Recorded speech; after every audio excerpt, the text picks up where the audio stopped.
Bismillahirrahmanirrahim. Assalamualaikum warahmatullahi wabarakatuh. Teman-teman, hari ini kita akan mengerjakan soal jurnal penyesuaian. Ini adalah soalnya. Ya, teman-teman, ini adalah tabel jurnal penyesuaian. Di dalamnya ada tanggal, keterangan, debit, kredit. Nah, kita akan membuat tanggalnya. Memang di sini di dalam soal tidak ada, hanya ada penomoran saja A sampai F. Nanti kita tulis sebagai A.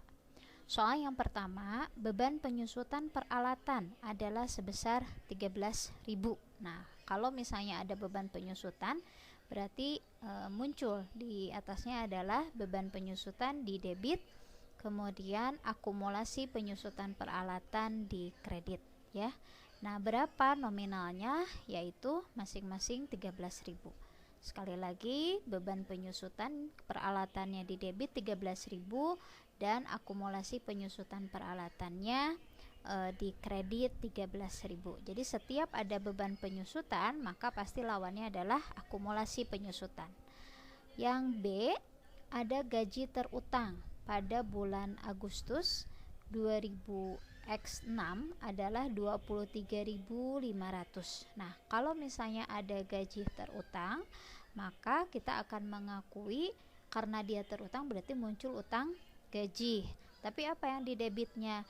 Yang didebitnya adalah beban, ya. Beban gaji sebesar 23.500 dan utang gaji di kredit sebesar 23.500. Jadi pada akhir Agustus ini, walaupun dia berutang tapi harus tetap diakui. Nah, ini adalah dasar akrual, gitu ya teman-teman. Pekerjaannya sudah, uangnya belum. Yang C adalah asuransi yang belum jatuh tempo pada akhir Agustus adalah 17.500. Nah, ini adalah beban asuransi muncul pada asuransi dibayar di muka, ya. Berapa besarannya? Karena asuransi yang belum jatuh tempo, berarti yang 17.500 ini sebetulnya belum terpakai. Maka yang kita catat adalah yang terpakainya, yang sudah jatuh temponya. Kita lihat di asuransi dibayar di muka, di situ ada keterangan 25.000, maka 25.000 dikurangi 17.500.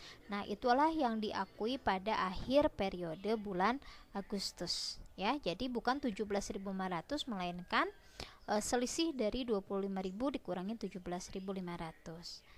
Yang selanjutnya adalah pendapatan. Pendapatan yang belum ditagih untuk bulan Agustus itu ada 65.000. Ingat, ini ada pendapatan, pekerjaannya sudah, tapi uangnya belum, gitu ya. Kita sudah belajar hari yang sebelumnya ada deferral dan ada akrual. Nah, ini pendapatan ini sudah dilakukan tapi belum tertagih. Jadi masih ada piutang. Maka muncul di situ adalah piutang usaha pada pendapatan jasa. Oke. Kemudian besarannya berapa? Besarannya adalah 65.000. Nah, selanjutnya adalah perlengkapan yang tersisa di tangan adalah 15.000. Nah, kalau ada kategori tersisa, maka yang Anda gunakan harus yang terpakai. Jadi hitung yang selisihnya.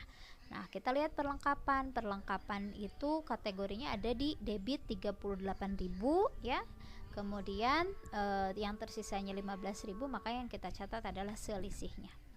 Kemudian yang terakhir adalah pendapatan diterima di muka yang telah dipenuhi kewajibannya. Jadi pada awal periode pendapatannya sudah diterima tapi pekerjaannya belum. Nah, pada akhir periode ternyata pekerjaannya itu sudah dilakukan. Nah, sebesar berapa? 67.000. Nah, berarti ini sudah bisa diakui sebagai pendapatan jasa. Maka pendapatan diterima di mukanya di kredit dan pendapatan jasanya di